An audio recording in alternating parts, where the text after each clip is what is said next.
One of the best anime Sakamoto Days आ चुका है और मैं आज के वीडियो में इसी के एपिसोड नंबर 1 को कवर करने वाला हूँ और मैं पक्का बोल रहा हूँ ये एनिमे तुम्हें काफी ज्यादा पसंद आने वाला है। तो यार बिना किसी बकवास के वीडियो को स्टार्ट करते हैं। इस एपिसोड की शुरुआत में हमें एक हिटमैन के बारे में बताया जाता है जो कि अपने टाइम पे एक बहुत ही खतरनाक बंदा हुआ करता था और उसका नाम है तारो साकामोटो। इसके बाद हमें वहाँ फाइट का सीन दिखाया जाता है जहाँ पर उसके सामने जितने भी बंदे थे वो उन सभी को इजिली एक एक करके खत्म किए जा रहा होता है। और यहीं पर हमें बताया जाता है साकामोटो से सभी बुरे लोग डरते हैं और जो भी हिटमैन थे वो साकामोटो की इज्जत करते थे। लेकिन एक दिन अपना साकामोटो पड़ जाता है किसी के प्यार में और पहली नजर में अपने साकामोटो को हो जाता है उससे प्यार। इसके बाद अपना साकामोटो हिटमैन वाले जॉब को छोड़ देता है और वो उस बंदी से शादी भी कर लेता है जिसके बाद अपने साकामोटो का एक बच्चा भी होता है। एंड अब हम प्रेजेंट के सीन में देखते हैं अपना बंदा बीबी बच्चे होने के बाद बन जाता है फैट मैन जैसा कि तुम सभी देख सकते हो। और यहाँ पर अपने साकामोटो की एक छोटी सी फैमिली होती है जिसमें कि उसकी एक डॉटर और एक वाइफ है और साथ ही में उसकी एक शॉप भी है। इसके बाद हमें एक मिस्टीरियस बंदा दिखाया जाता है जो कि साकामोटो की दुकान के सामने खड़ा होता है और साकामोटो को ढूंढ रहा होता है। इसके बाद दिखाया जाता है जो अपना साकामोटो है वो अपनी दुकान में बैठा हुआ होता है और इधर हमें पता चलता है उसकी वाइफ का नाम आउवी रहता है। तभी हम देखते हैं उनकी दुकान में एक बच्चा खेल रहा होता है। तब हम देखते हैं उस बच्चे की गलती से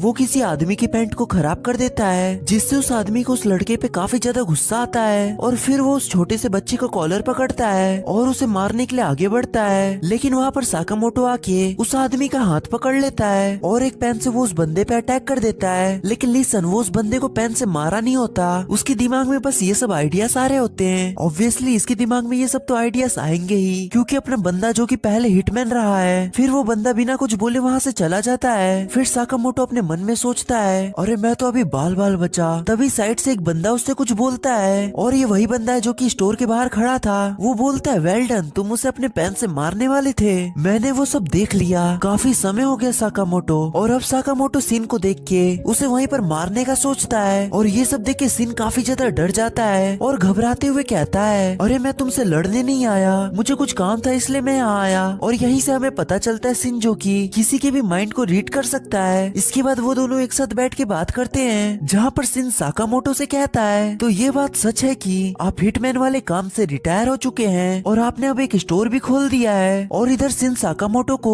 हिटमैन वाले काम में वापस से लौटने के लिए कहता है और वो उसे मनाने की कोशिश कर रहा होता है क्योंकि सिन को लग रहा था कि साकामोटो की स्किल इन सब चीजों में वेस्ट हो रही है और वो बोलता है कि आप मोटे भी हो रहे हो। इस पे साकामोटो मना करते हुए अपने मन में कहता है मैं हिटमैन वाली दुनिया में वापस से नहीं आना चाहता हूँ। इसके बाद सिन उदास होते हुए कहता है पहले जो बुरे लोग थे वो सभी आपसे डरते थे। और तभी वो खड़ा होता और चिल्लाते हुए कहता है पहले तो आप लेजेंड थे तो फिर ऐसा क्या हुआ जो आप ये सब छोड़ दिए। लेकिन अपना साकामोटो उसके बात पे बिल्कुल भी ध्यान नहीं देता, अपने बंदे का ध्यान था सिर्फ कप नूडल्स खाने में। इसके बाद सिन सिगरेट पीने जा ही रहा होता है और वो अपने लाइटर को जैसे ही जलाता है लेकिन तभी अचानक से उसकी सिगरेट बीच से कट जाती है और ये सब काम अपने बंदे साकामोटो ने किया होता है। फिर वो सिन को पीछे इशारे में नो स्मोकिंग का पोस्टर दिखाता है और ये चीज देख के सिन भी शॉक्ड था क्योंकि इतने सालों में भले ही साकामोटो की बॉडी चेंज हो गई है लेकिन उसकी स्किल सेम वैसी ही है। और इस चीज को क्लियर करते हुए साकामोटो अपने मन में बोलता है भले ही अभी मैं मोटा हो चुका हूँ बट मैं चाहूँ तो अभी भी मैं इसे मार सकता हूँ। और ये सब कुछ जो साकामोटो सोच रहा होता है वो सारी बातें सिन को पता चल जाती है और ये सारी बातें सुन के तो सिन की हालत ही खराब हो जाती है। तभी वहाँ पर एक बंदा आता है और वो साकामोटो से उसकी हेल्प मांगता है। इधर सिन सोचता है कि आखिर उस बंदे को साकामोटो की हेल्प किस लिए चाहिए, क्या उसे किसी बंदे को ठिकाने लगाना है। इसके बाद और भी लोग साकामोटो की हेल्प मांगते हैं जिस पर साकामोटो काफी सारे लोगों की हेल्प करता है। और ये सब देख के सिन भी सरप्राइज्ड क्योंकि सभी लोग साकामोटो से हेल्प मांगे जा रहे हैं। और ये सब देख के सिन को भी पता चल जाता है कि साकामोटो पहले जैसा नहीं रहा लेकिन सिन को जैसे साकामोटो अभी है वैसा बिल्कुल भी पसंद नहीं। और ये सब चीज बोलते हुए वो वहाँ से चला जाता है लेकिन गाड़ी में बैठने के बाद वो रियलाइज करता है कि भले ही पहले वाला साकामोटो ज्यादा पसंद था लेकिन अभी भी साकामोटो उतना ही कूल है जितना पहले था।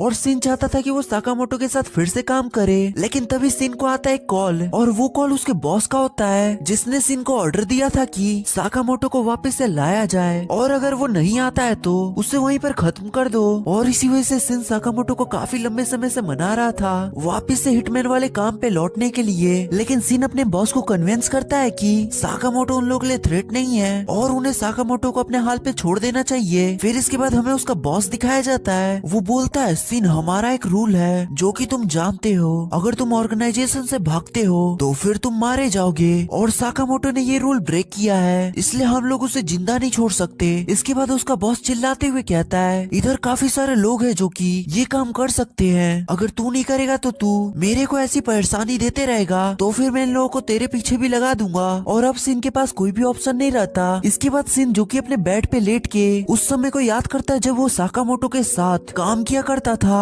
और वो उस वक्त काफी ज्यादा खुश था। इसके बाद सिन समझता है अगर वो साकामोटो को नहीं मारेगा तो कोई और ये काम करेगा, इसलिए अब वो ये काम खुद करने वाला है। और अगले दिन सिन साकामोटो की स्टोर में फिर से जाता है एक गन के साथ साकामोटो को खत्म करने के लिए, लेकिन जब वो साकामोटो पे हमला करता है, लेकिन वैसे ही साकामोटो अपनी कैंडी से उस बुलेट की डायरेक्शन चेंज हो जाती है। ये चीज देख के सिन काफी ज्यादा शॉक्ड हो जाता है। इसके बाद साकामोटो आइसक्रीम के थ्रू सिन को डिस्ट्रैक्ट करता है और वहीं पर छुप जाता है। इसके बाद साकामोटो कैंडी का यूज करके सिन के ऊपर अटैक कर देता है और सिन उस कैंडी से ऐसे बच रहा होता है जैसे कि वो एक बुलेट हो। इतने में ही साकामोटो सिन के ऊपर क्रीम पफ से उसके ऊपर अटैक कर देता है और वो क्रीम पफ सिन को लग भी जाती है, जिस वजह से सिन फिर से डिस्ट्रैक्ट हो जाता है। और इसी मौके का फायदा उठा के साकामोटो पीछे से सिन पे काफी खतरनाक से किक जड़ देता है और सिर्फ एक ही अटैक में सिन बेहोश हो जाता है। और जब उसकी आंखें खुलती है तो वो साकामोटो के घर में लेटा हुआ होता है और सिन के सामने साकामोटो की बीवी और बच्ची होती है और वो कह रहे होते कि ये बंदा उठ गया है। और इसके बाद सिन की काफी अच्छे से खातिरदारी की जाती है और वो उन लोग के साथ बैठ के डिनर भी करता है। लेकिन जैसे ही वो खाना खाता है उसे वो खाना इतना ज्यादा डिलीशियस लगता है कि उसकी आंखों से तो आंसू ही आ जाते हैं। और अब सिन को पता चलता है कि साकामोटो ने हिटमैन वाले काम को क्यों छोड़ दिया, आखिर क्यों वो वापस लौटने से मना कर रहा है। इसके बाद सिन वहाँ से जाने लगता है। इसके बाद साकामोटो सिन से कहता है वो वापस कभी भी आ सकता है यहाँ पर। इसके बाद सिन सीधा अपने बॉस के पास जाता है। सबसे पहले तो वो अपने बॉस से काफी ज्यादा रिक्वेस्ट करता है साकामोटो को प्लीज वो अकेला छोड़ दे और वो अपने बॉस से नीचे झुक के रिक्वेस्ट कर रहा होता है। तभी उसका बॉस सिन से कहता है, आखिर तुम उसे डिफेंस क्यों कर रहे हो। इस पे सिन जवाब देते हुए कहता है, अगर वो साकामोटो को मारने की जगह वो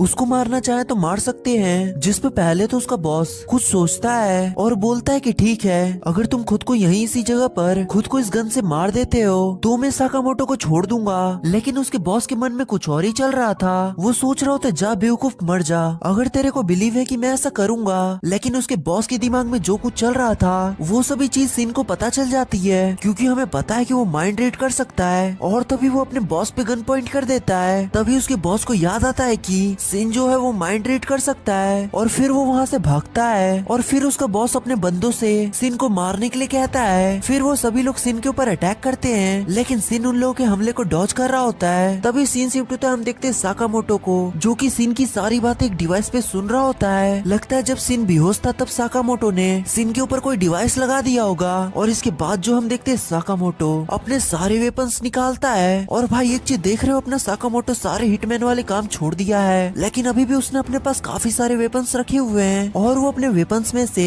एक इलेक्ट्रिक गन निकालता है। और दूसरी तरफ हम सिन को देखते हैं जो कि अपने बॉस के बंदों से फाइट कर रहा होता है और उन्हें काफी अच्छी टक्कर दे रहा होता है। लेकिन कुछ ही समय बाद सिन के पैर पे गोली लग जाती है। तभी 3-4 बंदे एक साथ सिन के ऊपर बंदूक तान देते हैं। और यहाँ पर सिन मान चुका था कि अब वो कुछ नहीं कर सकता, अब वो मरने वाला है। पर तभी हम देखते हैं वहाँ एंट्री होती है साकामोटो की और पीछे से उन तीनों को एक साथ अपनी इलेक्ट्रिक गन से शॉक देके ढेर कर देता है। इसके बाद वो सारी की सारी गैंग साकामोटो के पीछे पड़ जाती है, क्योंकि सबसे बड़ा प्रॉब्लम इन लोगों के लिए अभी साकामोटो ही है। लेकिन इससे साकामोटो को कोई भी फर्क नहीं पड़ता और वो वहाँ पर अकेला उन सभी बंदों को निपटा देता है और एट द एंड सिन के बॉस को भी निपटा देता है। साकामोटो की ऐसी फाइट देख के सिन कहता है, तो ये है लेजेंडरी तारो साकामोटो। इसके बाद सिन साकामोटो से पूछता है उसे आखिर पता कैसे चला कि वो यहाँ पर है। लेकिन साकामोटो सिन के गन वापस करता है और उसके अंदर से एक बग निकालता है, जिस चीज से वो ये सारी चीजें सुन रहा होता है। और जब सिन बेहोश हो चुका था तब उसने ये बग सिन के गन में लगा दिया था। इसके बाद सिन साकामोटो से टाउन छोड़ने की बात करता है। साकामोटो से अपने स्टोर की अप्रॉन देता है और उसे काम करने का ऑफर देता है। वो कहता है वैसे मैं 1 घंटे का 600 येन देता हूँ, तो चलो ठीक है, कल से तुम मेरे यहाँ काम पे आ जाना। और इसके बाद सीन शिफ्ट होता है, हम देखते हैं सिन साकामोटो के स्टोर में ही काम कर रहा है। और इसी के साथ ये एपिसोड यहीं पर एंड हो जाता है। तो बस यार आज के लिए इतना ही। अगर तुमको ये वीडियो अच्छी लगी तो वीडियो को लाइक एंड चैनल को सब्सक्राइब करना मत भूलना और कमेंट में बताना मत भूलना कि तुम्हें ये एनीमे कैसा लगा। तो फिर जल्दी मिलते हैं इसके नेक्स्ट एपिसोड में। Bye bye, sayonara.